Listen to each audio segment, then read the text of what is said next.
Big 12 Football Media Days here in Frisco at the Star, day one of this two-day event with Ari Timken. I'm James Westling, joined now by Arizona State football coach and always the best-dressed coach in the house, Kenny Dillingham, looking sharp. Appreciate it. That's all my wife. I've got no swag. I just open the bag and I'm like, oh, cool.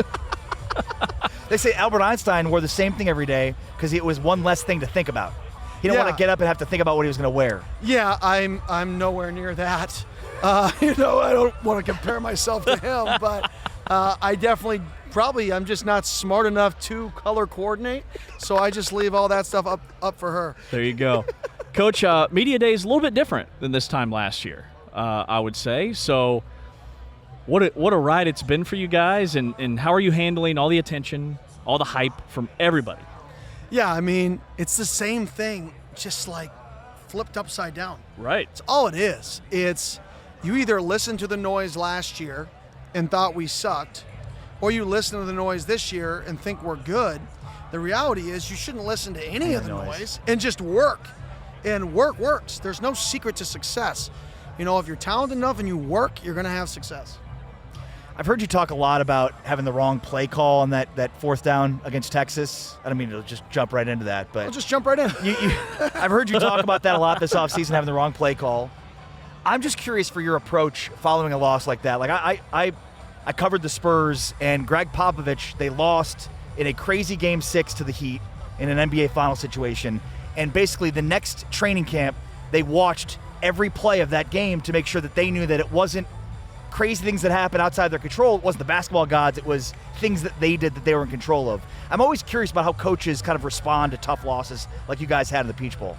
Yeah, I think for us, it's being able to take, that play where we could build in a check. So if the quarterback checks, we could potentially check to get out of that, their answer. Basically like a game of chess, Sure. We called a good pressure. They answered that pressure with a check at the line of scrimmage. We didn't answer their check with another check, and then they won the chess match at the end. So being able to say, okay, if this is team's answers to, this move that we're going to make, then we need to counter move after they move. We just can't sit here. So there's definitely a lot of things that we've taken, not just from that game, but from the season, that we want to get better at and, adapt and change. That way we can be the best version of ourselves, because if you're doing the same thing over and over again, you're going to eventually die in football. Man, your quarterback, Sam Levit, blew up the last month of last season.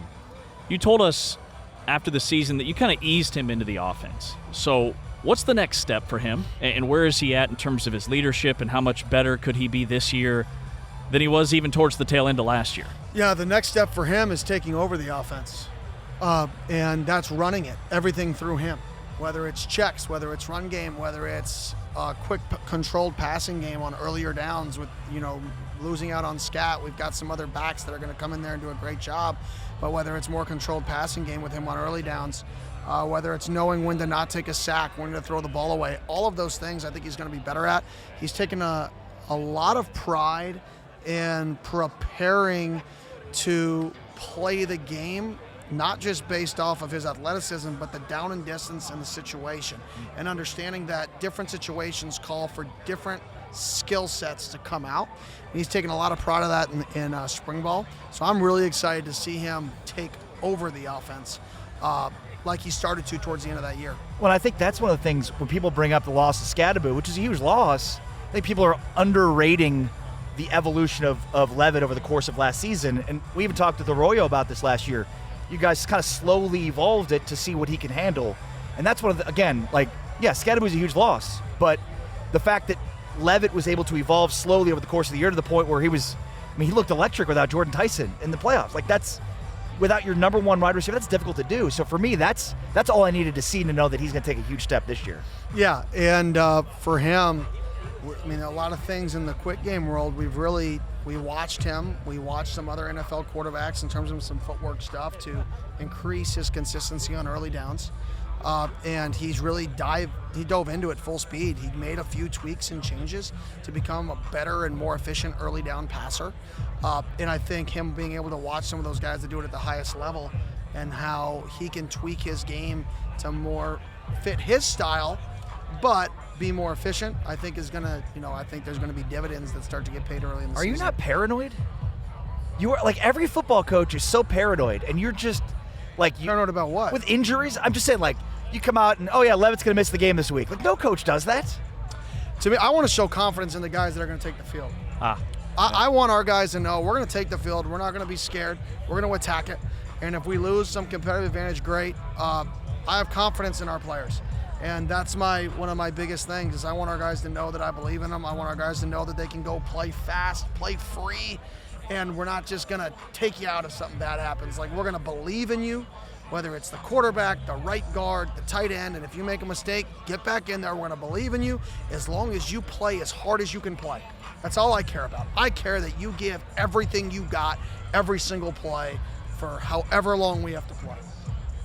Coach, I'll ask him here in a couple of hours, but Jordan Tyson, where's he at in terms of his injury stuff? I understand he was working out with Ashton Genty down here in the Dallas area over the summer, so what have you seen from him, and what do you need from him this season? I mean, he's 100%.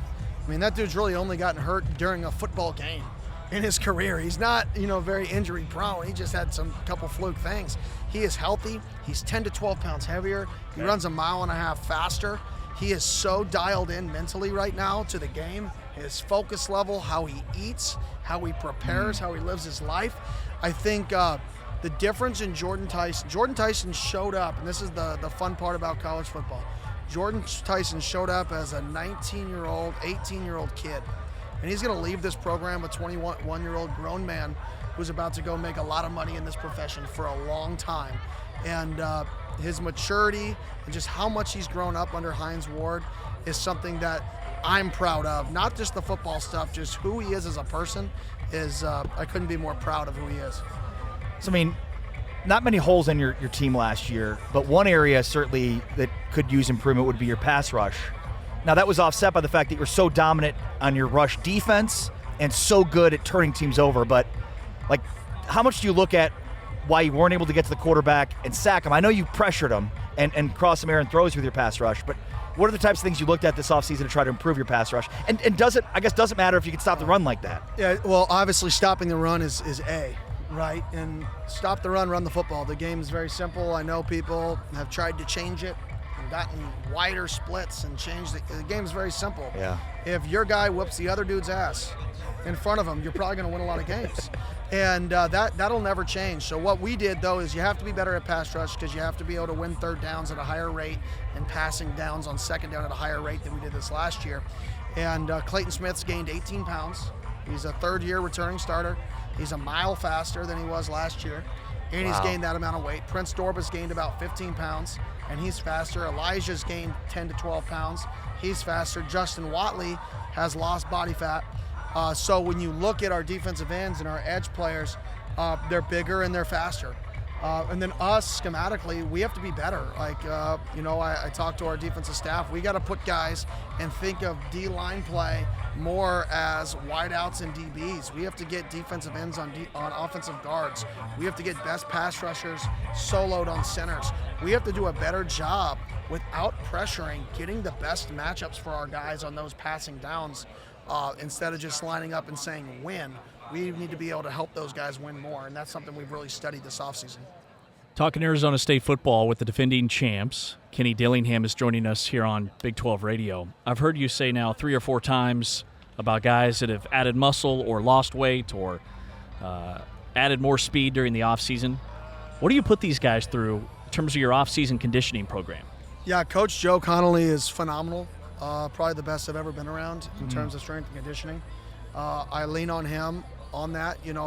People used to say if you're an expert at everything, if you're great at everything, it means you're really great at nothing, right? And the more you understand that you can't be great at everything, the more you can be great at the things that you think matter in your program. So for us, I'm not an expert in strength and conditioning. Do I know what I want? Do I know what I want to get accomplished out of it? Yes, but I lean on him to actually get it accomplished because that's what he is great at. Just like I'm not going to have him draw up an offensive play. Right. He could. He'll draw up the power, right? But I'm not going to let him draw up offensive plays, and I'm not going to get in his way. And I think the whole goal is to get to the same end game. We want to be a bigger, stronger, faster team, and the number one thing is stronger. Strength, size, win. And then the skill, speed. But at the end of the day, big people push little people. And we want to be a bigger, stronger football team than Arizona State's been in the past. James, do you have your wacky off-the-wall question here? Oh, always. Always. All right, Coach. If your coaching style was a movie character, who would it be? Oh, this Gordon is a good one. Bombay. We're going all the way. I'm just kidding. I like Mighty Ducks, so I figured that was an easy one, right? Yes. I'd say, Gordon Bombay, right? I mean, It doesn't have to be a coach, though, because I feel like Gordon, at certain points, he takes himself way too seriously. You're not the type of guy that takes yourself too seriously. That's a good point. It doesn't have to be a coach. I don't know. That's a good one. I'm thinking about it. That's a great question. I don't know the answer to that. I couldn't tell you. You got me. I think you gave us a good one. I don't get stumped often. You stumped me. There we go. Awesome stuff, Coach. Thanks for your time. Thanks, Kenny. Thank you. Appreciate it. Arizona State football coach Kenny Dillingham. Big 12 Media Days here in Frisco. We're at the Appreciate it. Star. He's Ari. I'm James Thank on Big you. 12 Radio.